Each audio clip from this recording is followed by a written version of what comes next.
Welcome to the Church in the Wild podcast. You'll be hearing the words from worship from Sunday, June 8th, 2025, when we begin our next round of Wild Saint nominations with Wes nominating Dr. Seuss. If you want to hear more about our upcoming events and programs, just go to churchinthewild.org. Thanks for listening. Hi, I'm Barb. Today's Wild Saint nomination from Wes is going to be Dr. Seuss, correct? And I have a very strong nature connection with Dr. Seuss because for many years I showed the video of the book, The Lorax, to my environmental science high school classes, and there was a lot that could get out of that, even in high school, for sure. So I feel like I have that memorized after all these years, but I love that book. And if you've never read it or seen the movie, you should, because it works for adults as well as for children. In 1970, apparently, Dr. Seuss wanted to write a children's book about the new environmental movement that was becoming popular. The first Earth Day just happened that April, and he kept trying to write this children's book about the environment, and he was not feeling like he was doing a very good job. He was personally upset by developers in his California neighborhood that were cutting down all these eucalyptus trees to make way for more buildings, and that was bothering him. But all of his attempts to write this book, in his words, came across as being too preachy. So to try to overcome his writer's block, he and his wife took a trip to Kenya. There was maybe Dolly knows William Holden. I don't know. He was an actor back in the day, but he owned. I always look at Sue and Dolly and, for my time frame. But anyway, he owned this safari club in Kenya that was famous apparently. So Dr. Seuss and his wife traveled to this safari club in Kenya, and you were able to observe the most endangered species in Kenya at this place. And according to his biographer, Dr. Seuss wrote most of the book, The Lorax, in one afternoon while he was there. And he had this writer's block for so long prior to that. So the main character, the Lorax, is an odd-looking little character with a huge bushy mustache. And he becomes an advocate for a mythical tree called the truffula tree. And his rallying cry is, "I speak for the trees." And he rails against a powerful businessman-like character called the Windsor, whose company is driving the truffula trees towards extinction. The trees are being cut down to be used for all kinds of crazy consumer goods, products that everyone thinks they need because they've been convinced that they need these things. And the poor Lorax, no one listens to the Lorax.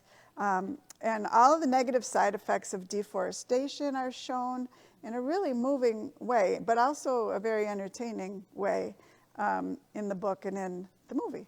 And it really illustrated how connected everything in an ecosystem is and how destroying one group has unpredictable side effects that are lasting on all the other parts of the ecosystem. I won't give away any more of the book or the movie. You can read this. But Dr. Seuss scholars think that his inspiration for the Lorax character was the African Patis monkey.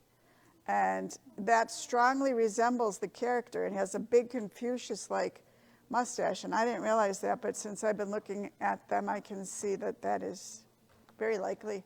It was found all over the area that he and his wife stayed in. There was even a recent study where they did facial recognition software on the Patis monkey and the Lorax face, and the conclusion came back that the similarities were significant.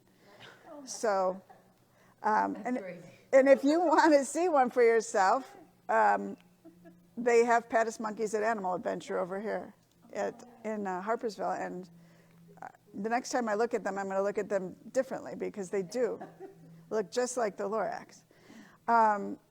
The researchers also have a hypothesis that the truffula trees may have been modeled after a tree called the whistling thorn acacia tree, found all over that part of Kenya. And they both have the vegetation in a clump up at the top of the tree. You'd have to use your imagination. It's a very slight physical resemblance but they both have like skinny trunks and then all the vegetation up at the top. And if the acacia disappeared, there you go. There's the truffula trees. If the vegetation, if the acacia tree disappeared, that would probably be the end of the Patis monkey, because 80% of their diet comes from the gum, the thorns, the flowers, and the seeds of the acacia. However, Dr. Seuss never revealed what his actual inspiration was for either the Lorax or the truffula tree, but that's what people think. So, excuse me, the Lorax was such an important book that in the 80s, the logging industry tried to get the book banned. And the book was banned in some California schools in the 80s and into the 90s due to its anti-logging and anti-capitalism message. Goodness. Yeah. The censorship. Well, luckily there was no widespread ban, and currently, as far as I know from what I looked up, there's no ban in this country currently. So hopefully the president won't see the movie or have someone read him the book. So, yes. Hi, I'm Sue, and our poem today is Horton Hears a Who by Dr. Seuss. I say, murmured Horton, I've never heard tell of a small speck of dust that is able to yell, so you know what I think? Why, I think that there must be someone on top of that small speck of dust, some sort of creature of very small size, too small to be seen by an elephant's eyes. Some poor little person who's shaking with fear that he'll blow in the pool. He has no way to steer. I'll just have to save him, because after all, a person's a person no matter how small. So gently and using the greatest of care, the elephant stretched his great trunk through the air, and he lifted the dust speck and carried it over and placed it down safe on a very soft clover. I'm Carol, and our wisdom today comes from the Lorax. And all the Lorax left here was this mess, was a small pile of rocks with one word, unless. Whatever that means, well, I just couldn't guess. That was long ago. But each day since that day, I've sat here and worried away. Through the years, while my buildings have fallen apart, I've worried about it with all of my heart. But now, says the Windsor, now that you're here, the word of the Lorax seems perfectly clear. Unless someone like you cares a whole awful lot, nothing is going to get better. It's not. So catch calls the Windsor. He lets something fall. It's a truffula seed. It's the last one of all. You're in charge of the last truffula seeds. And truffula trees are what everyone needs. Plant a new truffula, treat it with care, give it clean water, and feed it fresh air. Grow a forest, protect it from axes that hack. Then the Lorax and all of his friends may come back. A big thanks to Wes, who offered and nominated Dr. Seuss for Wild Sainthood. So we started this our second year, I think. I can't remember exactly when, but we have a whole list of saints on our website, including Mr. Rogers and Rachel Carson and John Denver and lots of a wide variety of people. Bell Hooks, RuPaul. That one got us some hate mail, which is interesting, isn't it? I know. Miss Rachel, yes. Yes, we do. Yeah. I love it. So, you're doing Lady Gaga, I know. So, we're going to hand it over to Wes for the nomination, and then we get a chance to officially vote at the end. Can clip it on if you want, or hold it.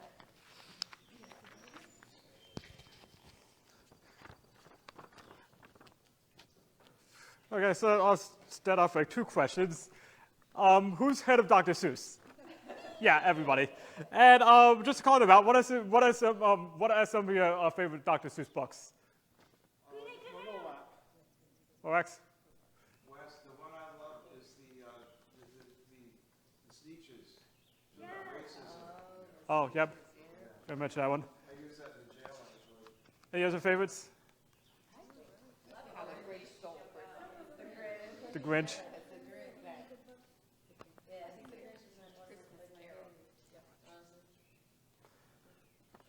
Okay, my 2 first personal favorites are Ubik and the Lorax. So, Dr. Seuss's whose name was Theodor Seuss Geisel was born in 1904 and died in 1991. Actually, a lot later than I thought it was. And he published over 60 books. His books are known for their funny, made-up words and whimsical and colorful illustrations. And he also created the beginner book in print, which is books of no more than 200 words. And he took the Dick and Jane formula, except made it better and actually still created stories at a part. Yeah. Like Green Eggs and Ham, Cat in the Hat, they were all part of that in print. Where was I? He was a political cartoonist and had liberal ideologies. But instead of going too much into his personal life and political views, Horton Hears a Who, which we read from, anti-isolationism and isolationism and internationalism. And the big one is just watching out for everybody, looking out for the whole person. A person is a person no matter how small. The Lorax, which we've discussed heavily, is environmentalism, about deforestation, how everything's connected. And as I said, he was green before being green was cool. The Sneetches, about racial equality and everyone's it's like about everybody's the same. Doesn't really matter how you look. Probably one of my first personal favorites, actually, the Butter Battle book, which discovered a lot of people haven't heard of. Yeah, that is about the arms race during the Cold War, and also the just the overall stupidity of war. And it has a very ambiguous ending that kind of shows that it's like that was war. There's no real winner. Then, last but not least, How the Grinch Stole Christmas, which is about the commercialism and consumerism of Christmas and the true meaning of it. Maybe Christmas doesn't come from a store. Maybe Christmas means a little bit more.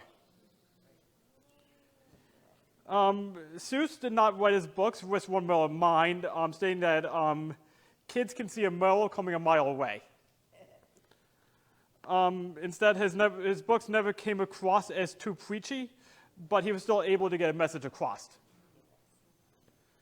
And most importantly, he wanted his books to be fun. In the words of the Cat in the Hat, why do you sit here like that? I know it's wet and the sun is not sunny, but we can have lots of good fun that is funny. I should note that some of his books were still a product of their time.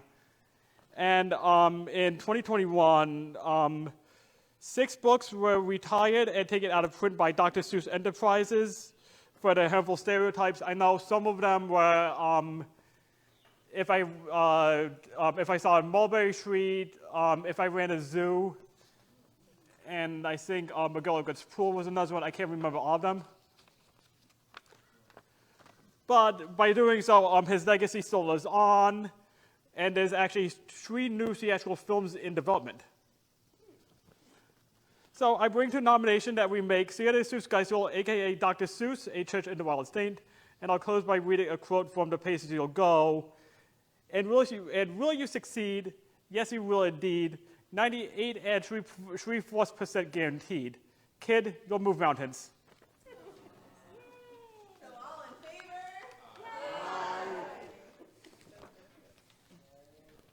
There it is. Thank you, Wes. I love Dr. Seuss for so many reasons. His books have helped thousands, I'm sure millions of kids learn to read because of their rhyming scheme. So when you aren't sure what a word is, you have at least an idea because you know it's going to rhyme with the line before it. And he wrote them in a way that you really learn to differentiate similar looking words from each other. So his books are highly loved by reading teachers. And I learned when I was working with a reading program in Buffalo that the Green Eggs and Ham book he wrote on a dare to see if he could write a book with fewer than 100 words. Yep. And he succeeded. It has only less than 100 original words. It's so repetitive. The imprint he created, the beginning book's imprint, that imprint is still around today. Yes, right. He is like the forefather of young childhood literacy. It's awesome. And I really do, actually, one of my other favorite books is A Walk It in My Pocket. Not because of the message, it's just fun and silly. And then also Hop on Pop. Hop on Pop, yeah. I've seen a really great TikTok of someone rapping A Walk It in My Pocket, and it's a legit amazing rap, too. Yeah. And I thought, so this is, and Wes, you were just a perfect example of in the future, if anyone wants to nominate a saint, it's not hard, and I'm here to help. And so I got to pick the songs for today, and I thought if I had a hammer, just reminded me of Dr. Seuss, because the song to me is a message of like, use whatever tools you have to work for the betterment of the world. And Dr. Seuss had silly rhyming words and like weirdly drawn cartoon. You know, I don't think anyone would say he's like a masterful artist, right? But he used what he had to make a huge impact on this world. Just like Wes pointed out, all of us know who Dr. Seuss is. I think world around, we all know it. Long after his death, beloved books on every kid's bookshelf. And I'm so glad to add him as a wild saint. So thank you, Wes, for that nomination.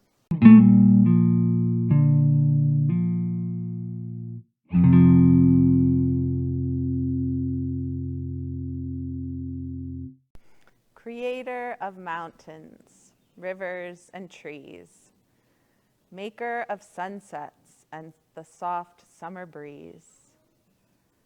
You crafted the stars and you painted the skies. You planted the questions that twinkle in eyes. You whisper in wind and you shout in the storm. You're the cozy and quiet. You're the buzz of the swarm. You're here in laughter, in tears, and in song. You're with us in moments both peaceful and wrong.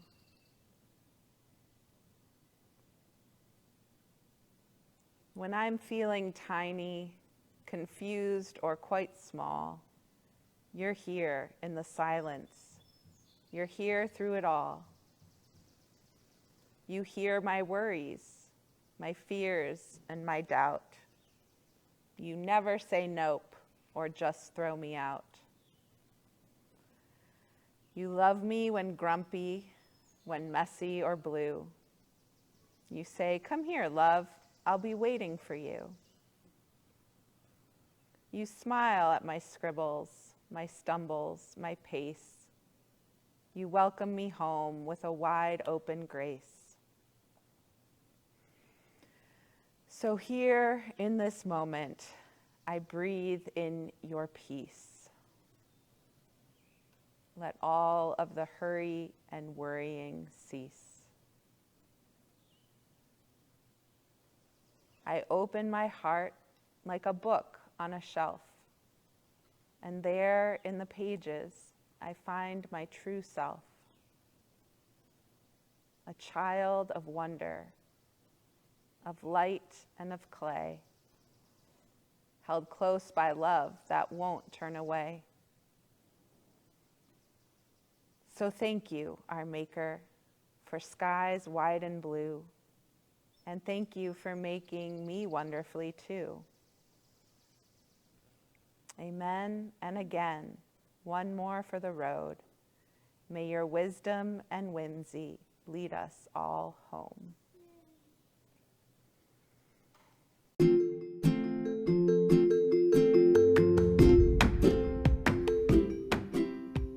Thanks for listening. If you want to support Church in the Wild and the work we do striving for environmental and social justice, you can head on over to our website, churchinthewild.org/support, or you can click on the donation page link. There you can make a donation, set yourself up to be a recurring supporter, or you can buy something from our Redbubble shop. We're so glad you're with us on this journey, following the Spirit through creation, adventure, and restoration. Until next time.